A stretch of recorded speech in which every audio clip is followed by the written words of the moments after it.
There was no love. Marriage needs work.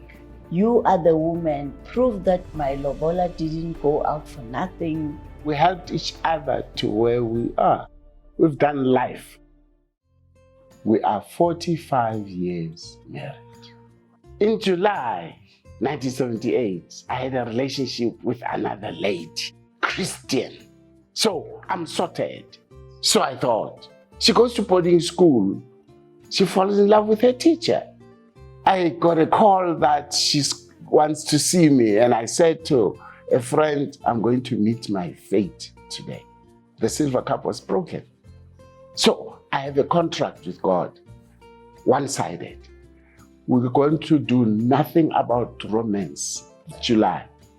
August, I see her, and my heart skips a beat. Now it's a problem on two grounds. One, I have a contract with God.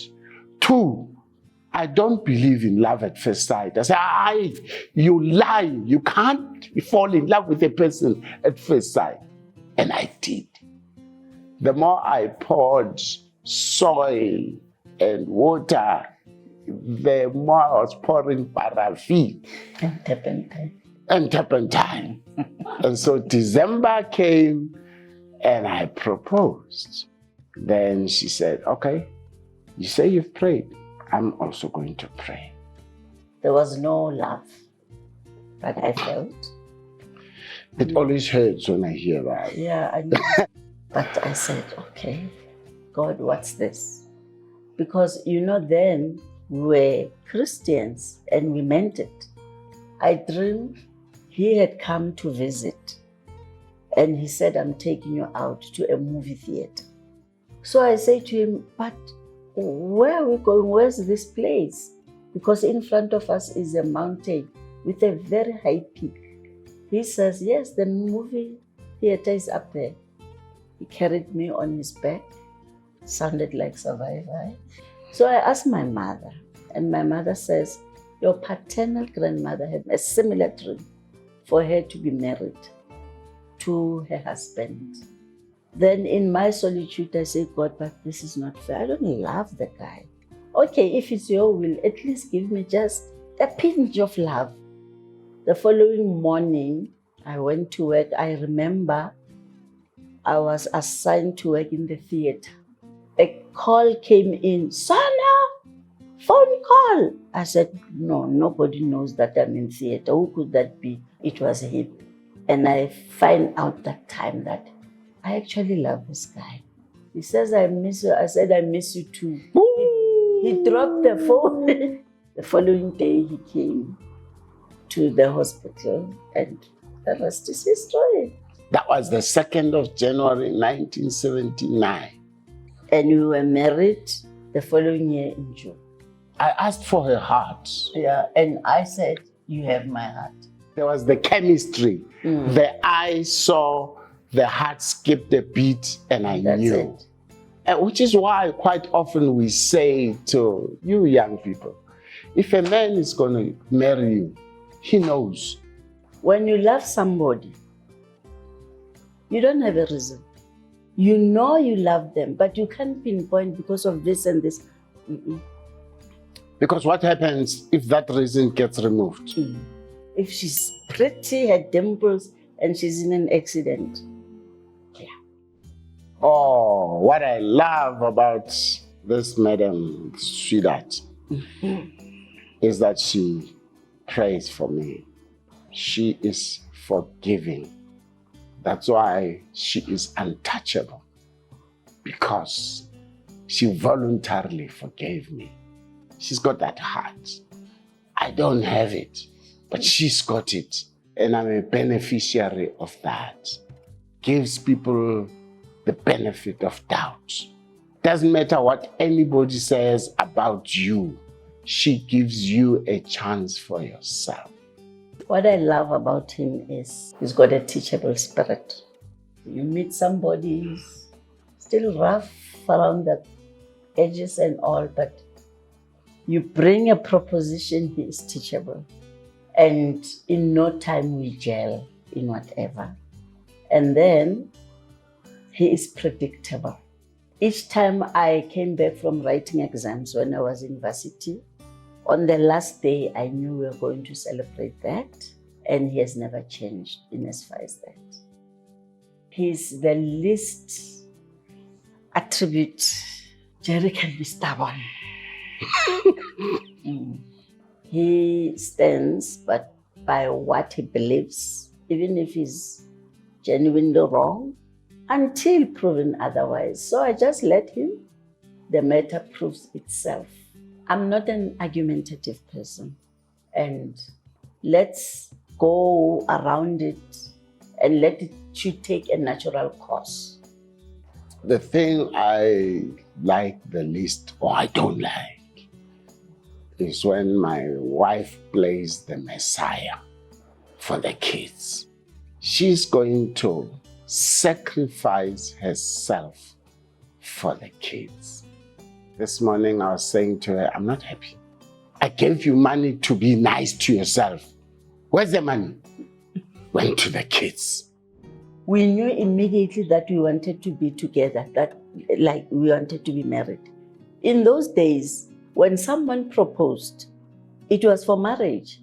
They proposed love, but it was understood it's for marriage. It's a package. This thing on bended knee, we didn't know it. This marriage has taught me acceptance. In our cultures, Black culture, when you get married to a family, not to your husband. So you go into that home, you have to adjust, chop, turn for other people, including him. So with time, you really learn to bend backwards. If it doesn't hurt, why not? Some things are not worth arguing about. There are many lessons we learn in life. It's best for me to be the best of me and not try to be anything or anyone to Claudine and to the kids. I played with the kids. When they went washing, I watched them. My daughters got to get their periods. I went to the shops and I went to the section for sanitary pads. Nobody prepared me for that, but I just went and I knew about the colors, the flow, and I say, listen, when your heart skips a beat about a young man, let's talk about it. Because immediately it becomes private, you are in danger. I might disagree with you about that young man or whatever, but let's talk about it. What I loved with one of our daughters, he said, I've got an announcement. I'm menstruating. I'm like, okay. Because it wasn't taboo. It's nothing off. It's everyday life. So it means now you can be a mother. You understand, yeah? And you know how to become a mother. My wife is a nurse. I'm an actor. So I dramatized the things. She blushed. She didn't know how to tell the kids. Let's go. The sperm, the egg, they meet and they grow in mommy's tummy. There's no, you fell from heaven in a stalk, no. I don't know if to have a healthy marriage, I don't know if I should say patience. Yes, it's patience, but it's more learning every day. I can be impatient today, but patient tomorrow. You learn this person's love language, and love languages change. And then children come. There's no time for that. I abandon it. Maybe I'll come back to it in time. But love languages also, I need from him what I didn't have.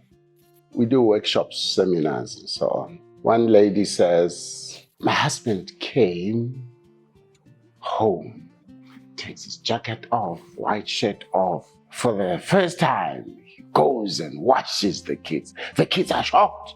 There's something special about daddy's touch. And then put on pajamas and then they sit around the table. Daddy prays for the food. What? Daddy clears the table. What? When you do that to your wife, she finds it sexy. You are not helping her, you're helping yourself. You're being a partner in what goes on in this house. This lady says, that night I gave him a good time. Why? She felt loved. Acts of service. That's the love language. The tendency is for a man to say, get a call, it's work. And then he's gone for 1.5 hours. He's distant. He's a passenger. Women get married for companionship, for friendship. Just like we as men, you like being appreciated, being supported, being respected. We forget that behind this strong facade, there's a tender person inside. That tender person needs to be ministered to at one time with her. Common mistakes done by young couples that would affect a marriage is to follow form. When you say to a person, do you are saying you are complete, follow you. But you find people get pressured.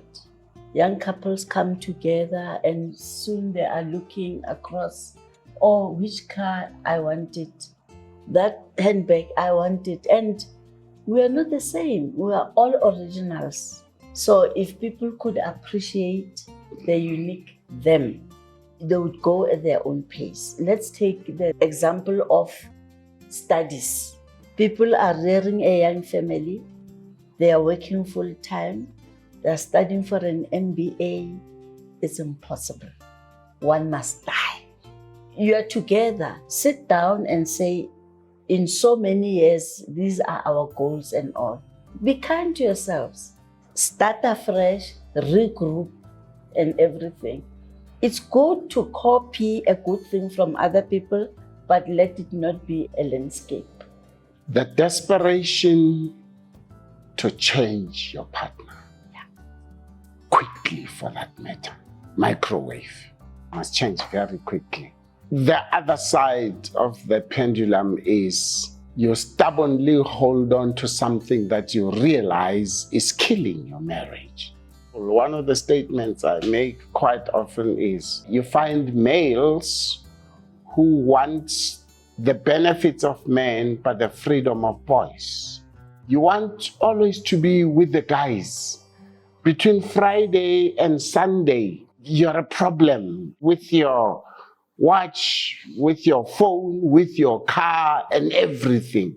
But then when you come home, the suit must be in place, the food must be in place, you must be respected. And your wife and kids want you before your things. And men refuse to understand and accept that. Your wife and your kids want you before your things. For a healthy partnership, you bring yourself and the willingness to work at it. Marriage needs work. My father-in-law said, love must be serviced. The construct most of the time is the woman that works. You got married into this family. You are going to do things according to this family. You are the woman. Prove that you are the woman that I married, that my lobola didn't go out for nothing. The community expects to change. You see it by, is the woman who leaves her home, who changes her name, follows the husband. She's got her job, but when he gets a scholarship, you drop everything, you follow. It kills something in the women, and we are surprised why women end up being so stubborn and saying, I'm doing me now. Because all the time they've come to please. And that's how the society looks at it. And this nyamezela thing, people think when you stand against the abuse and everything, you stand and you don't flinch or you take it. A woman among women, something dies inside. Also, there are women who kill something in a man, emasculating them for trying. Yeah. Our careers, we have made them work for us. We got married in 1980, got our first kid end of 81. 83, I went to study. My wife encouraged me to go and study. Said, you're restless, you're an actor, you love this thing. She continued to work as a nurse, and then she even went to work at Vets. I didn't have to pay fees. For remission of fees. Then I went to New York. She followed me and she worked at a hospital in New York. When we came back, at some point, like the trailing wife, I took a job in Mpumalanga. She started corresponding with the University of Pretoria towards her degree. So it was my turn to be supporting and doing everything. I got my junior degree and my master's whilst she was working. And then she got her junior degree and her master's. We helped each other to where we are. My wife pensioned, I'm continuing to work. Now we are partners in public speaking, in publishing. We were a team from the get-go. Oh, we were this formidable team. When we were in New York, I worked the midnight to 8 a.m. shift. I would come home, the children already left for school with the father. So I must watch them, breakfast them, and take them to school, and then go to class. And then after class, he fetches them. They go to the park to kill time so that I get enough sleep. When I wake up, I cook dinner. We have dinner, we have our devotions around prayer and everything. 11:30, I leave. Clockwork. It worked very well. And then you cannot suffer and not get close, because we used to carry each other and one another. We became this strong bond that you couldn't interfere with. And then as children grow up, they grow up with minds of their own. It depends how we perceive the same thing. That's where we differ in raising them.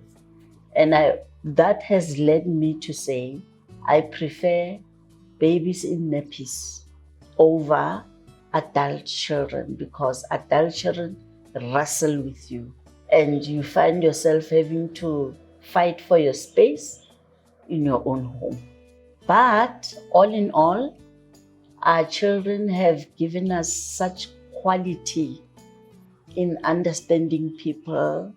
The seminars that we do, when you look at your children, you measure yourself and you say, oh, okay, no. Yeah, God, thank you, thank you. We've done life with our kids. They stretched us and they honored us. The advice I would give to newlyweds that are starting out and having young children: stay in your lane. Our children are not the same. They might go to the same schools. Shouldn't be a bother. Do you, men, stay in your lane within your capabilities. If possible, as a young couple, please find mentors and then expose yourself to resources. I'm saying seminars, workshops, Reading. Talks. Go to church, get serviced every weekend. Often we want to be counted. We want to appear in the who's who. Have you been invited to such and such a party? People who are like you. You feed each other, one another. You make each other grow. I've come to appreciate it with years, because always, what is your why? Don't live a lie. You're going into unnecessary debts to put on a facade. You drive a car that you can't afford. You go into an address that you can't afford. You have accounts for clothes. You're living a lie, and eventually it catches up with you. And then you go bankrupt. My secret to a healthy and agile life: forgive. Live in the moment, let it go. Shouldn't remember it tomorrow. Be real. Cry when it's time to cry. Be vulnerable when it's time to be vulnerable. My wife says I'm stubborn, but stand your ground when you believe in something.